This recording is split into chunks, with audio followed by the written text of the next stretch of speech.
You're listening to The Osiris Munir Show, only on LA Talk Radio.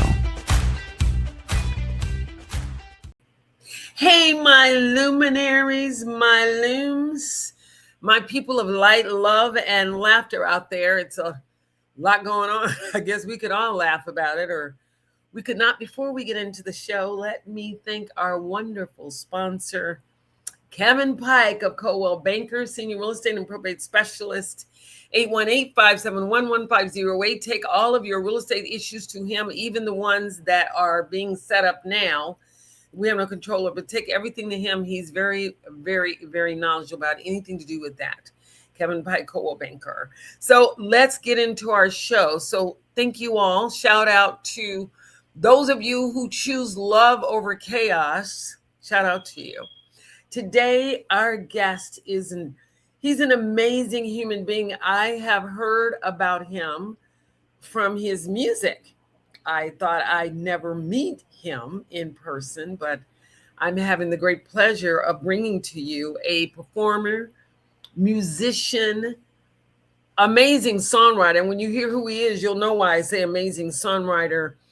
He's come all the way from the soulful streets of Brooklyn and the lilac fields of Haight-Ashbury in San Francisco, all the way to the corners and edges of Venice Beach right here in LA.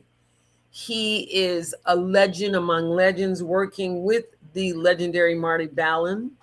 I am talking about Barish of Jefferson Starship, Jefferson Airplane, whatever you want to call it.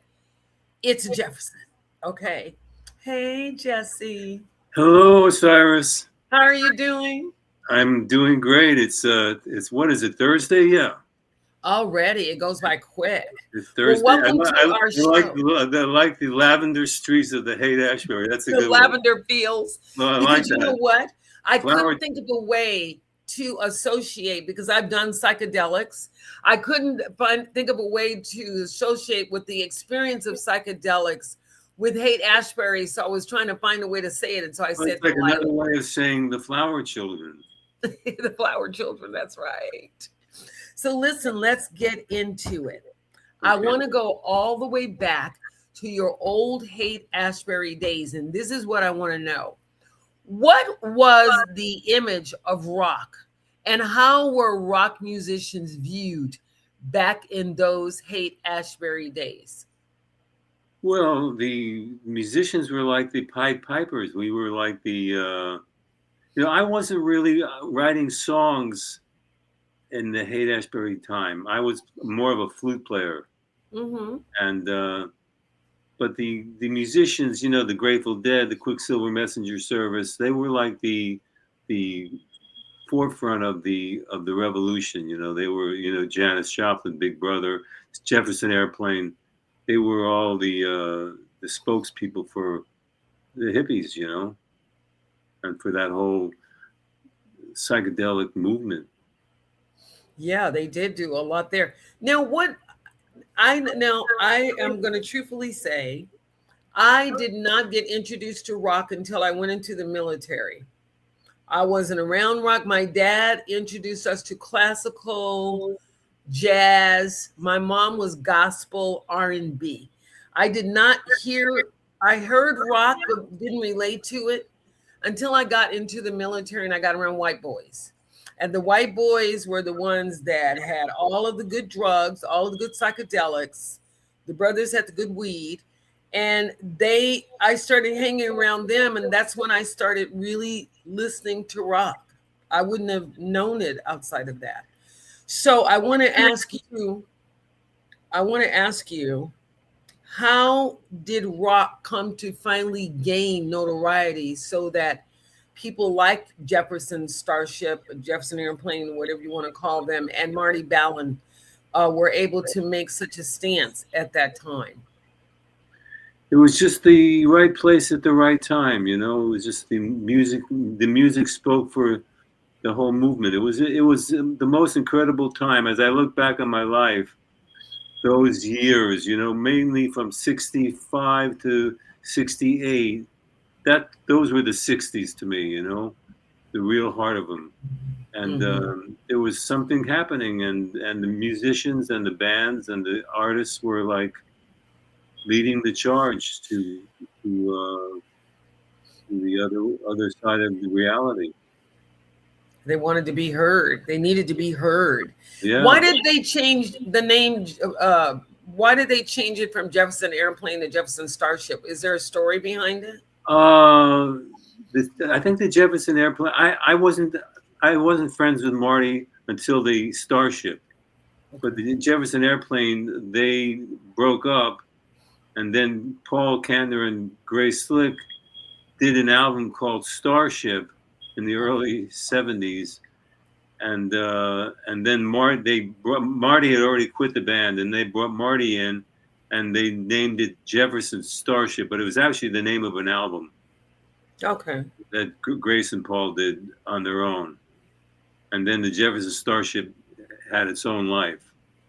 Oh, okay. And it became this is a band of the '70s, where the Airplane was the '60s. Okay. I wonder why. Was it the same band or different elements, the same people, or it broke up and then came back all the way back together? It was different people, and then over the years, some of the original members came in. Yorma and Jack had their own little splinter group called Hot Tuna, and That's cute. And it was kind of a revolving thing. Marty would stay in the band for a while, then he'd leave, and he'd come back, and it was kind of a revolving stage, Mm-hmm. I didn't become friends with Marty till like the early '70s, and then we became really tight and close friends. Which brings me to my next question. A lot of musicians have a hard time collaborating because their egos are so big they can't like see past a partnership or whatever. What made Marty different that you actually became good friends, like brothers, I'm assuming, and then you wrote and worked together? What was that experience like? Well, basically, we did not write together. We were friends, and I was a songwriter. I would bring him songs, and he would, yes, and I'm going to learn this one. I'm not going to learn. We rarely wrote together. It was more like I was the writer and he was the singer. Okay. And so we kind of bonded and became really good friends, and that was the beginning of our story together. Mm-hmm. And when the first song that you wrote with him, was that Hearts? No, Count on Me.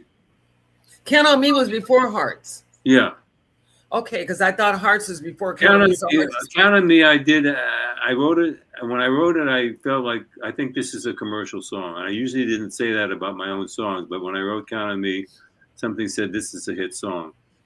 So I did a demo of it with a couple of other songs, and Marty took that demo to RCA because he was with the Starship at that point, and he knew all the executives at RCA. And I think it was Ken Glancy who was president of RCA at the time, and Marty got me a deal with RCA as a solo artist. And while we were recording that, I don't know, I heard that it was Paul Kantner or somebody in the Starship heard Count on Me, and they wanted to do it, and they're as part of their next album. And I was, caught in the heart, between should I save it for myself or should I let the Starship do it, And I just figured, there's too many crazy stuff that happens. I'll let the Starship do it because they'll have a hit with it, And that's what happened. I gave my, and I still to this day don't think my version would have been a hit song, even though it was a hit song. I don't think I had sonically the hit version, and the Starship did. So no regrets. My band at the time was mad at me for giving up the Count on Me because they all thought it was a hit. But like I said, it was a hit. It was a hit, but I don't think it would have been a hit for me because it didn't have that AM radio sheen, that veneer that which the Starship did have, So I gave it, and then like I said, that was like I wrote that by myself, and Hearts I wrote by myself, and Hearts didn't happen until about 3 or 4 years later. I listen to Hearts. It's very pretty. You sound so innocent in Hearts. It's such a Which song? Which did you listen to? Me playing acoustic guitar? Yeah, I heard the one you playing acoustic guitar. Oh I yeah, like yeah, that. yeah. That was me. Very soft. You have a very I don't know you, as well as some people, but have it's a very soft heart. I felt your heart in Hearts.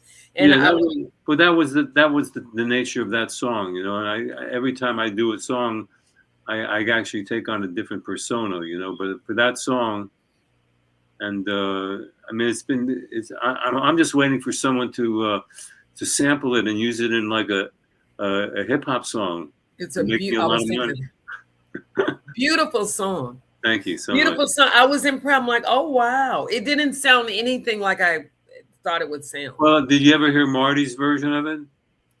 I didn't hear his version. I was only focused on Well, you. you heard my version. You should go back and listen to Marty Ballin Hearts on YouTube, and then you'll Okay. see The difference. the difference. Because the one that you saw of me playing, that's the bare bones song. Minimal. The way I wrote it, the way I felt it, and then you'll hear what Marty did and his band did with that song, which I love. I love the Marty's version of it. Both of them. I haven't heard Marty version, but I don't think it would be so far away from your version that it Well, would change the song. Marty's got a different voice. He's got a very special um, kind of an aching and a yearning in his voice that that is very recognizable. So he did a great job with it, and put me on the map. That was 1980 when that happened. Yeah. And then back to Count on Me. Count on Me, according to what I read, was used in 2005 in the movie The Family Stone. Right. And then again in Adam Sandler's movie in 2010, Grown Ups. Right. And That's the same song. So both songs were hits. So why did they pick Count on Me? Well, you said Count on Me was first. Was Hearts out at the time the movies yeah, came but out? Count on Me was more of an uplifting song. Hearts Okay. is a little bit of a sad song, It's just the way it is. Count on Me was more of like an anthemic kind of maybe a better song over the end title thing, I wish someone would use Hearts in a movie because I think it would be a great song It's a beautiful song. for a romantic, It is sad, romantic. romantic, man finds girl, man loses girl. I just saw that in The Autumn in New York with Richard Gere and Winona Ryder is about that thing where they meet in New York. He's a much older man. Something happens and she doesn't make it. Is that a new movie? No. Oh. It's called Autumn in New York. Yeah. I've had just seen it and it's an old movie. Right. Well, Winona Ryder is in it. She's now doing a whole nother thing. So it's an older movie, definitely. Yeah, but I'm waiting for Hearts to be used in a movie or something. It would have been a beautiful movie for that kind of song if the Music Soup had looked at it. Any music supervisors out there hearing this, use Hearts in your next romantic comedy. You music soups out there, use Hearts. It's a very romantic song. It touched me, even with you just singing. It's very pretty and very touching. Oh, it's funny. A good friend of mine's wife left me a message a couple of days ago. She said, on my phone, she said, Jesse, I was driving home and Hearts came on the radio and I started crying. And it's such a beautiful song. And she'd never done that before. I'd never really talked to her on the phone. I would talk to him. He was my friend. And he's Terry's, a good friend of Terry's also. Mm-hmm. Jay Levy. Jay. You know Jay? I don't know him. I've heard of him. Yeah. So she'd never done that before. She just said, it's such a beautiful song and thank you so much. And it really touched me, made my day, I think my feeling is that somebody is going to get around to that song. It's a beautiful song. The other thing, you are a songwriter. Right. In writing songs, what kind of frame of mind, how do you get yourself in the place to write a hit song or to write a song that somebody may interested? What is the process what does it take you? Days to write, hours? No. You have to go through heartbreak, breakups. What do you do to impede you or push you to write some kind of intense lyrics? What happens? You know, it's so many. It happens in so many different ways, but Let's hear I some just of sit them. down. I'll play some guitar chords. Usually, this is my MO for writing songs. I'll play some guitar chords. A melody will come, and then I will put words to that melody. Mhm. Sometimes I write the lyrics first, you know, like as a poem, and then I write the music to it. Uh, I can be in any state of mind. I can be depressed. I can be happy. I can be heartbroken. I can be just falling in love. Uh, it, my state of mind really has nothing to do with it. And I go long periods of time with dry spells when I'm not writing, and then all of a sudden I'll write 5 songs in a week. Mhm. You know, and Sorry. some of them may be commercial. I don't know anymore. You know, I just write whatever comes out, and the powers that be. Do you write at particular times or early in No, the morning? no, When do you write?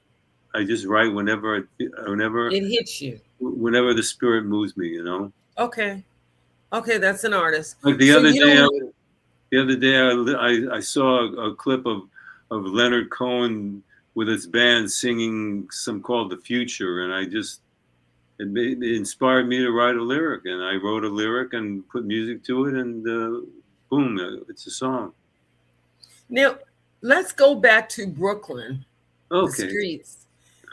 What made you leave Brooklyn to go to California? Then, Well, what were you doing? there was a some stops along the way. But I was born and raised in Brownsville, which is a Texas? very, huh? Texas? No, Brownsville, Brooklyn. Brownsville Oh, was a neighborhood in Brooklyn. oh, okay. Oh, okay. When you said Yeah. Brownsville, I thought Brownsville. Texas. Okay, I got That's where Mike Tyson's from. you. I got you. Brownsville, Brooklyn. So I Okay. was born and raised in Brooklyn, and then in the 40s and 50s, I mean, Brooklyn was such a colorful place. As I look back on it, it was magical. Of course, when you're a child, everything's magical. But Brooklyn was, Yeah. was an interracial Puerto Rican, Black, Jewish, Irish neighborhood, a mixture of all cultures. Mhm. When I was about 9 years old, we left Brooklyn and moved to the Catskill Mountains, which is about 100 miles north of the city, to a little town called Liberty, I heard of where, Liberty. where my mother used to live when she was a teenager, and she always wanted to go back to Liberty. So in the mid 50s, in 1954, we moved to Liberty, where I lived for about 6 years.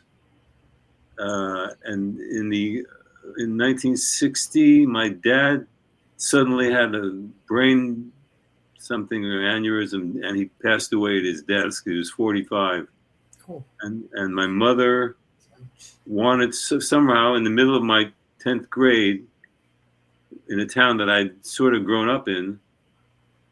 My mother decided she wanted to be near her sister in Miami Beach. So in the middle of my sophomore year in high school, we moved to Miami Beach, Mm-hmm. where I finished high school and graduated in 1963.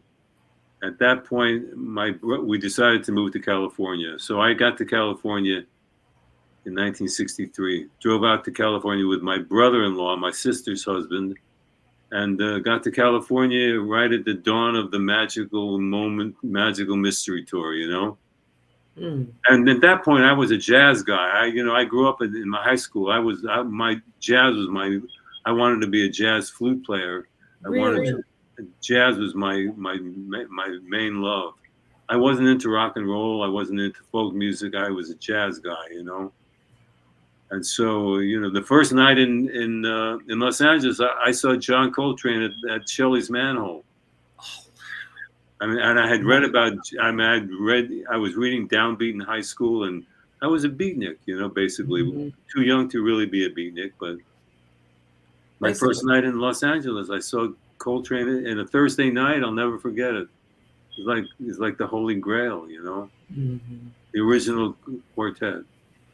How did you feel about experiencing John Coltrane at such an early age and coming from, another place? It was a revelation, I mean, the club was empty. It was a Thursday night at Shelley's Manhole, which was like the jazz club in Los Angeles in those days, and I was with a friend who picked me up at the motel I was staying at. I had his number from a mutual friend, and he showed up in his Porsche Speedster, and we're driving around Hollywood. We drive down Cahuenga, and there's John Coltrane. I said, "Dude, you got to stop and listen to this guy."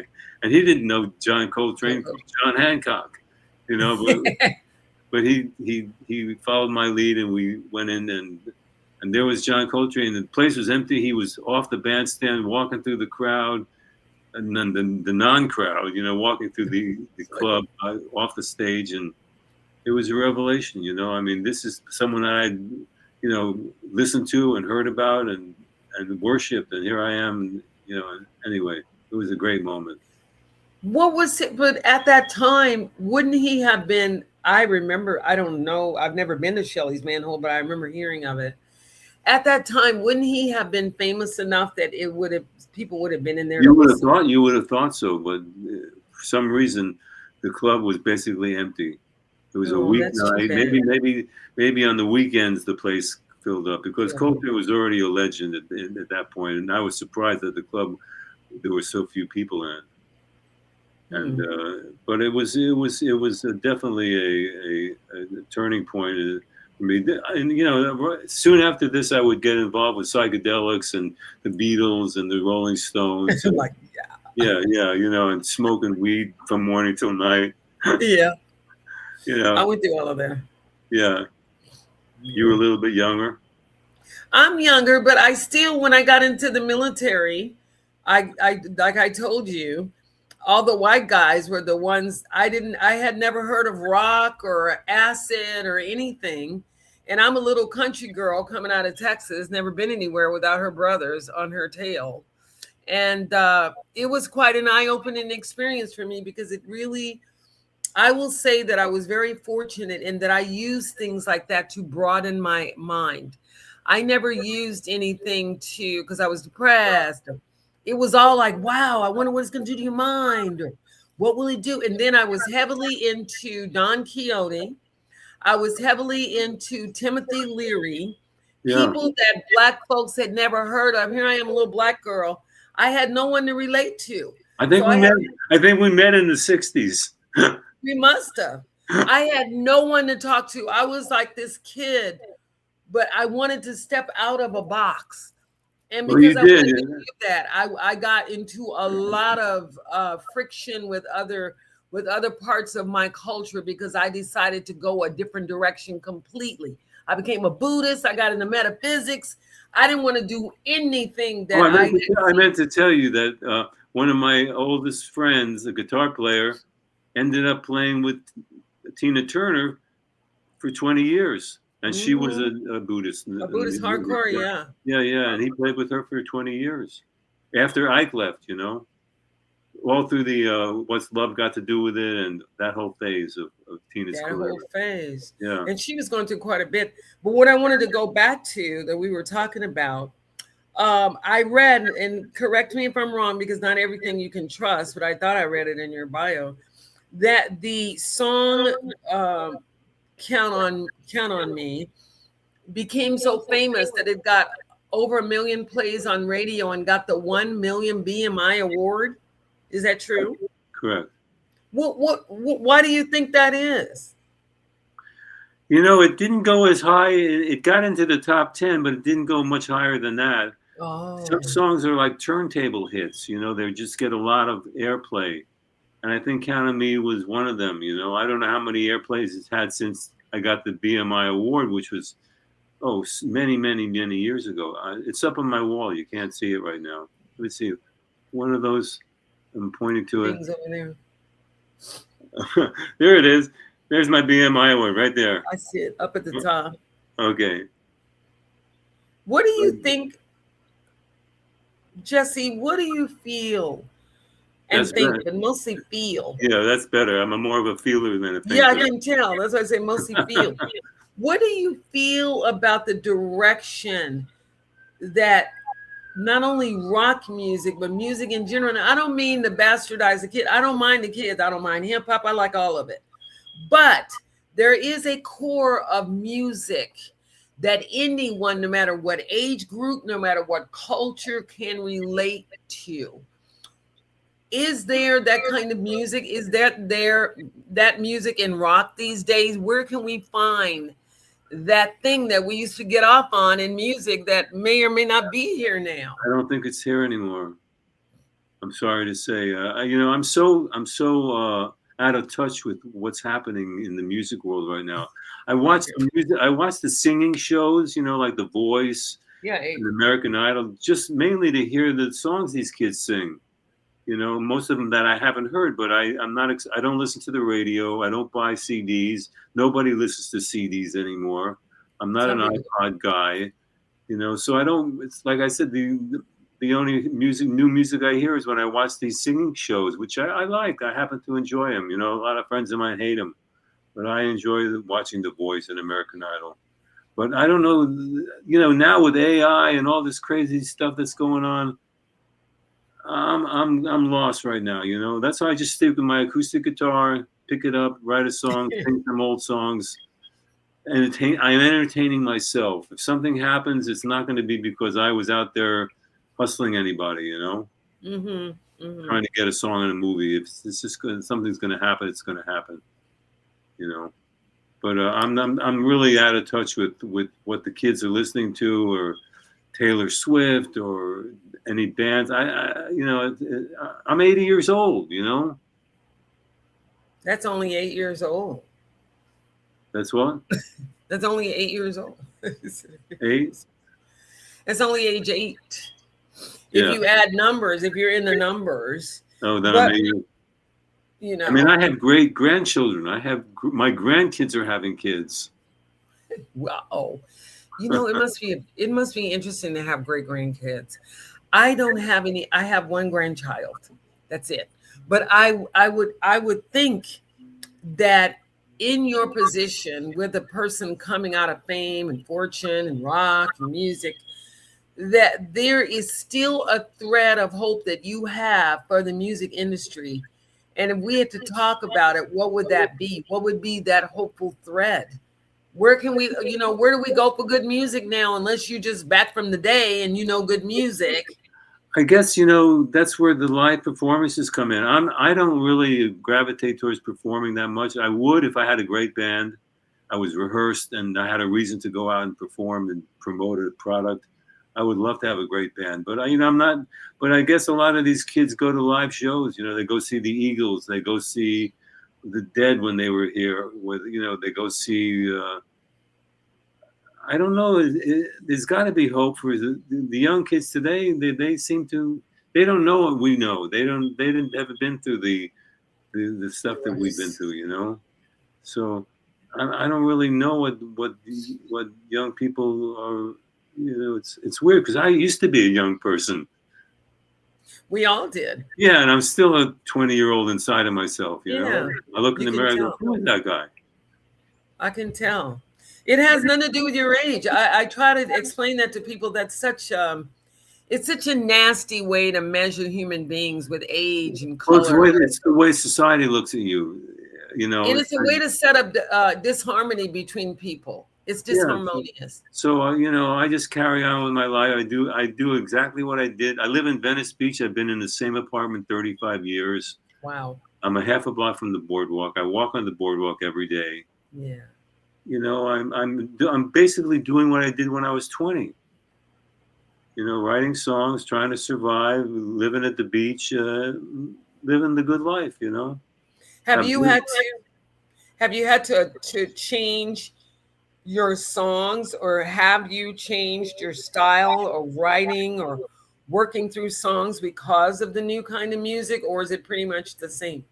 I don't listen to other people's music anymore. I've been influenced as much as I need to be. I just I write what I feel at the moment, in the moment. So I'm really not concerned with what's happening in the world. I don't listen to anyone else to be inspired. Mm-hmm. Do you think if Marty were around and you guys were still writing, do you think he would be able, together with you, come up with this song that would Yeah, fit today's absolutely. I totally genres? I miss Marty so much, you know, Yeah. because he was getting ready to do a whole album of my songs. Balin sings Barish, and was planning it, and then he got really sick, and it's a long story, but he passed away, you know, and Yeah, I know. but he was planning on. We had talked about it for years, and he was actually had narrowed it down to 10 or 15 songs of mine that he wanted to put on a record, and he died before it happened. You know, it broke my heart. And no But one's ever thought to do a tribute to him or anything. not so far, no. You know, I mean, so I miss Marty to this day. I mean, he was my mentor. I mean, you know, in the summer of love, 1967, I was listening to the Jefferson Airplane. Surrealistic Pillow was my soundtrack for that summer. That was the summer my son was conceived. It was a magical. I had left the Haight-Ashbury, moved to Northern California. We lived in a big, I call it a commune, but it was people living together. I don't know what you'd call it. Commune. But Surrealistic Pillow was my soundtrack. Marty singing, and not knowing that years later Marty would become like my best friend. You know, so it was really kind of wild when I look back, because literally that summer was a psychedelic, crazy summer of love. Mm-hmm. And I always tell my son, I tell my son that he was born in a time of love. You know, 1967. So, but. And years later, in the 70s, I ended up living in Mill Valley in Marin County. Middle Valley. Mill Jeez. Valley, and Good old Middle Valley. that's where I met Marty. You know, Oh. What was Marty doing in Mill Valley? that's where he lived when he started making some money with the airplane. He bought a house in Mill Valley. Oh, Mill okay. Valley was just right across the Golden Gate Bridge. That's right. You Yeah. know, Sausalito, then Mill Valley, and you know, it was the little bedroom community of Northern California. And Marty was one of the first people to leave San Francisco and move to the suburbia, which was Mill Valley, but a beautiful town. I And know. I've been there. It's when very, I very got pretty. when I got there, it was, you know, I had a friend, and he said, you know, and he was friends with Marty. He said, you know, you should meet Marty, and he brought me to Marty's house, and Marty and I just clicked, Hmm. and he became my mentor. Magic. He got me a deal with RCA, like I said, produced 2 albums of mine. I did 2 albums for RCA, and you know, like he was a huge part of my life, Yeah. Like a brother. like a brother. Do you feel, again, if he were around or if he weren't around, do you feel that there is space for musicians of your time? And I'm looking way broad. I'm not looking at the internet and what the kids are doing. I'm talking about music in general that offers itself to anyone, which is what the internet does. So if you like rock music, internet has rock. For people that like rock, people like R&B, whatever you like, the internet, YouTube, and all of them have it. But do you think that there will ever come a time that things will balance out in the music industry and everything will be offered on radio, uh, on the same station platform, not just, oh yeah, to hear classic rock, you go to the classic rock station. To hear this, you go to this station. Do you think they'll ever come together and just play music just to play music? You know, that was the great breakthrough of the '60s radio, like KSAN, and you know, it was like a free form radio. It was like you could hear Ravi Shankar, then the Beatles, and John Coltrane, and then, you know, it was a mixture of all different styles. But that's gone now. You know, now it's all formatted. It's all you know, corporate. You know, the radio stations, the AM radio stations are all corporate, and then FM radio. You know, like I listen to 88.5, which is the jazz station. I listen to some Hey, Jazz. alternative station in the valley that plays modern rock music, which I really like. I forget what it's called, station, but 87.5. I don't know. Mhm.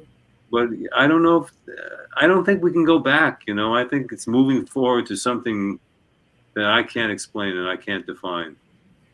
I don't know where it's going, but I'm just kind of watching it, and all I care about is writing another song. Maybe I go out to the valley, I record with my friend Jefferson, and I put I out know Jeff. I met I Jeff.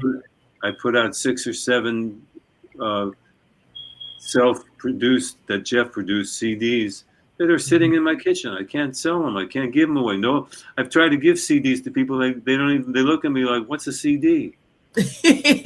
You have to stream it. You have to go on Bandcamp and stream Yeah, but it. I'm like, even for me doing this is a stretch, because I'm so not a computer guy, This is pretty easy, though. And this is easy. I'm not. You I'm basically not. just hit a link. I'm not as bad as some people, but I'm not really good with the technology, Yeah, I actually love technology. I think it's fascinating. It's another tool to use. Yeah, no. Hey, here I am. That's right. Look at you making technology history. Got you on the show. You hit the link. You did everything you're supposed to do. I'm impressed. I'm impressed. Thank you. Tell Terry that. No, when you said you were a step above him, I did tell him that yesterday. I talked to him. He started laughing. I was like, yeah, he said he was a step above you. Yeah, well, I mean, I can send it. Terry doesn't do emails or no, he does not. And I can do emails. I can send MP3s to people. And you have a cell phone. He didn't even have a cell phone. I do social media. I'm on Instagram. I'm on Facebook. That's right. I post songs on Facebook. But that's about it. Mm-hmm. If I have a problem with my computer, I freak out. Mm-hmm. Well, you'll be fine.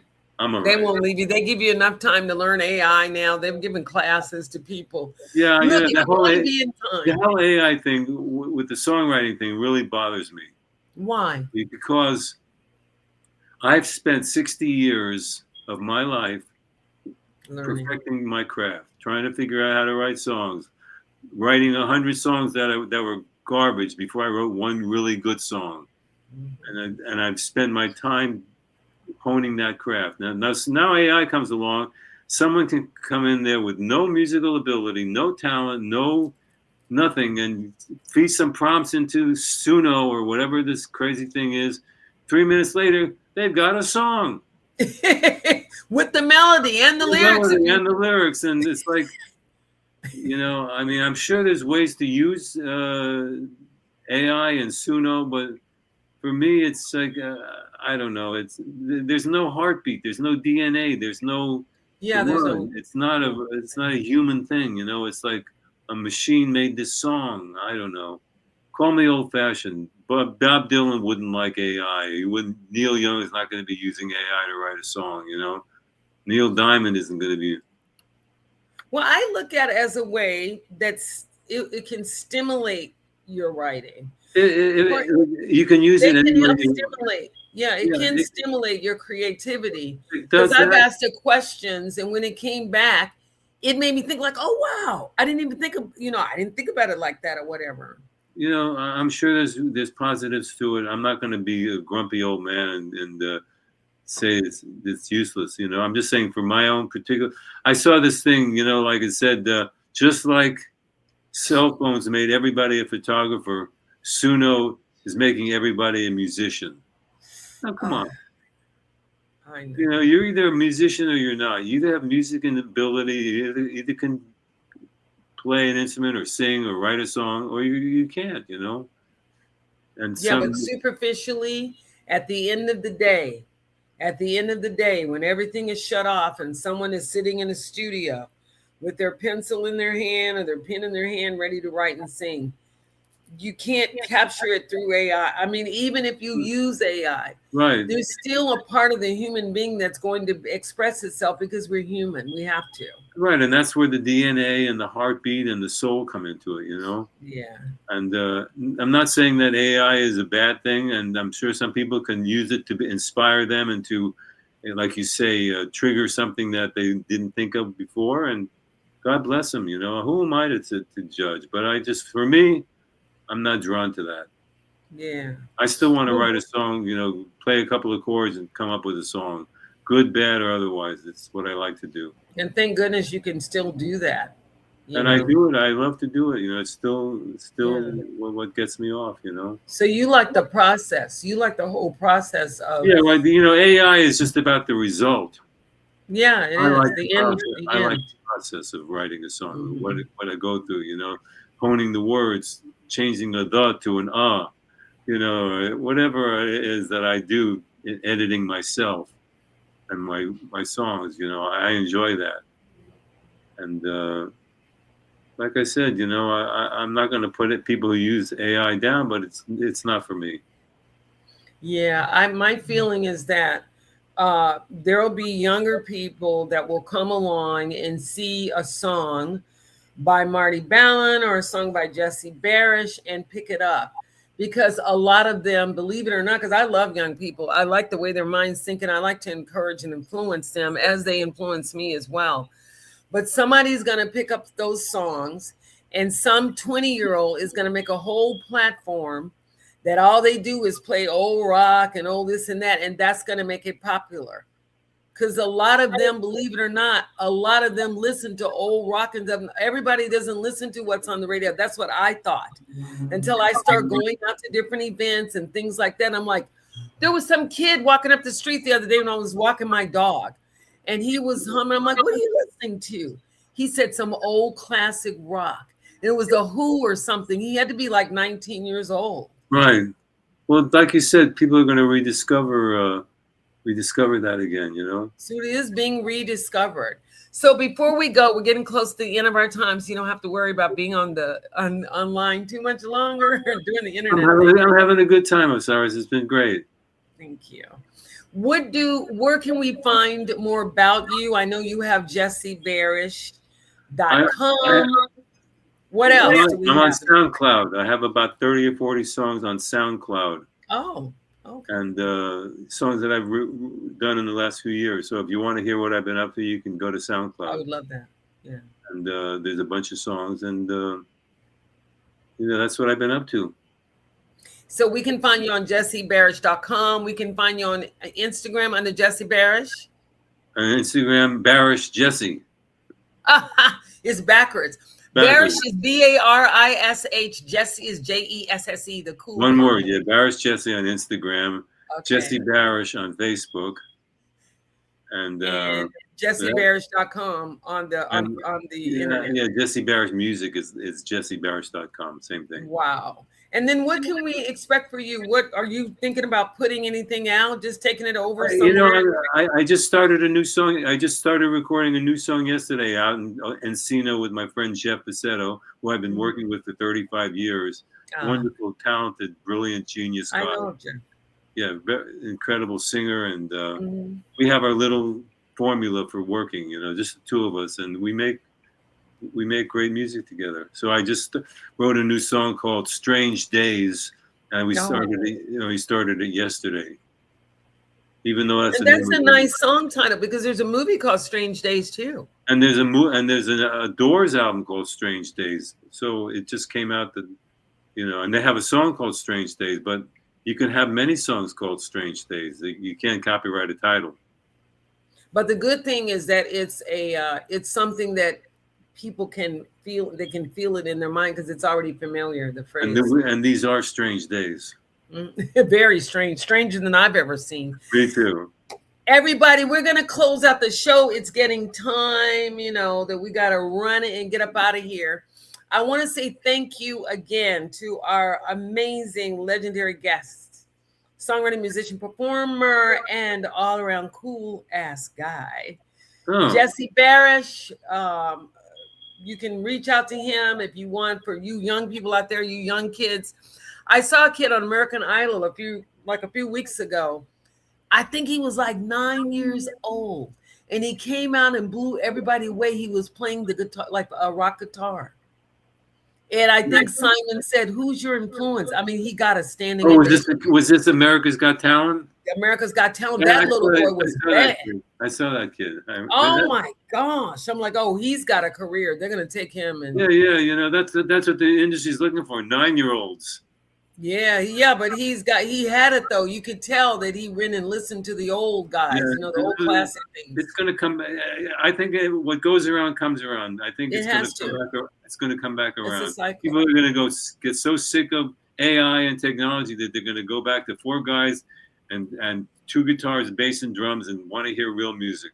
That's right. They're doing it now. As a matter of fact, people are doing it now. You'd be surprised how many young people, like I said, that kid that was walking up the street rocking to old The Who. I'm like, oh wow. That's who we want. That kid bopping to The Who. Yeah, he was bopping to The Who. But anyway, I am so happy that all of you joined us today and our guest. Thank you for having Jesse me. Barish. I've heard your name for years, and we finally meet. It's been Thanks wonderful. I know after all these years. Thank you. I like you. I like you because you're good people out there. We have a luminary sitting in front of us. Luminaries are people of light, people that choose love over chaos, people that choose peace and harmony over conflict and disharmony. That's what I call my luminaries and my looms. And we definitely have one of them on the show. Don't forget that I like you because you can look at yourself every day and tell the truth and look honestly and say, did you screw up today, Osiris, or did you do a good job when you were able to interact with people?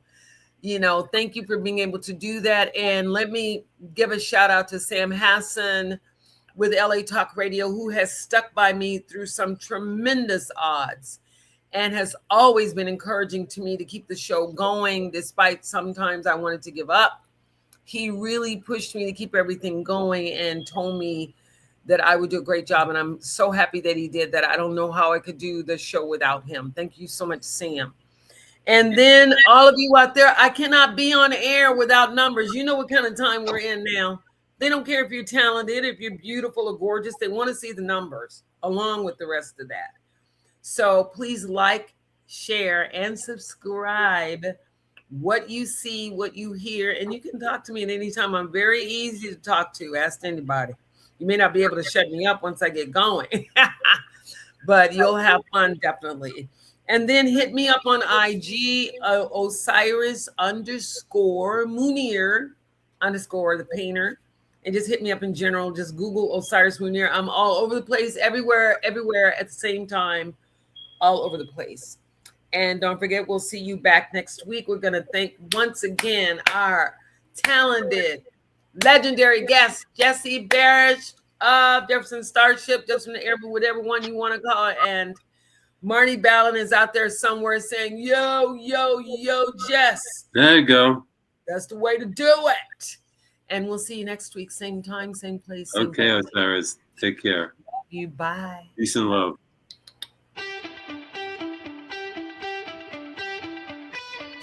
You're listening to The Osiris Munir Show, only on LA Talk Radio.